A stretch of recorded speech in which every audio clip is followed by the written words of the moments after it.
আজকে আমি আপনাদেরকে দেখাবো যে কিভাবে ভূমিহীন ক্ষেত মজুরদের টাকা ঢুকলো কি ঢুকলো না সেটি কিভাবে চেক করবেন।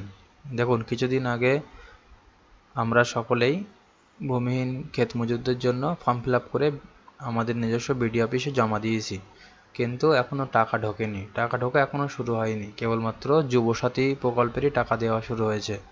কিন্তু আমরা আদৌ আমাদের ফর্মগুলো এন্ট্রি হয়েছে কিনা সেগুলো আমরা কীভাবে চেক করব।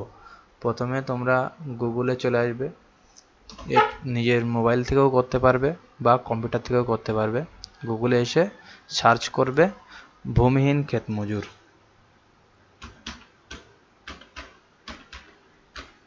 দেখুন, ভূমিহীন লেখার সাথে সাথে সাথেই নিচে ভূমিহীন ক্ষেত মজুর স্ট্যাটাস চেক চলে আসবে।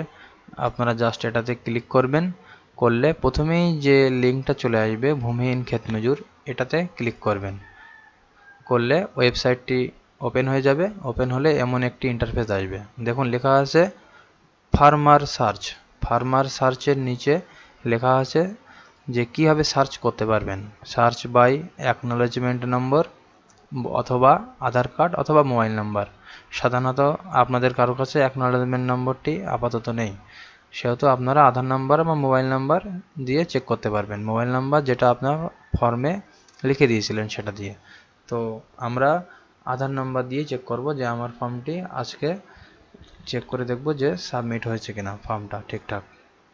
তো প্রথমে ওখানে নিচে কার্সেলটা নিয়ে এসে আধার নাম্বারটা লিখব।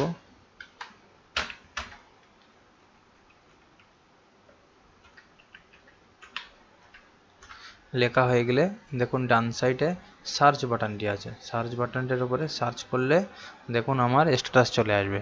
লেখা আছে তরুণ কুমার দাস। তার পাশে মোবাইল নাম্বার, আমাদের ডিস্ট্রিক্ট লেখা আছে, ব্লক লেখা আছে। স্ট্যাটাসে দেখুন লেখা আছে কুইক রেজিস্ট্রেশন লেখা আছে, মানে রেজিস্ট্রেশনটি কমপ্লিট হয়েছে, কিন্তু এখনও পরবর্তী স্টেপ কিছুই দেখানো হয়নি, মানে টাকা কবে ঢুকবে কী বৃত্তান্ত কিছুই কিন্তু কোনো রকম ইনফরমেশন এখনও এখানে দেওয়া হয়নি। আশা করা যায় কিছুদিনের ভিতরেই এখানে সমস্ত তথ্য দেখা যাবে।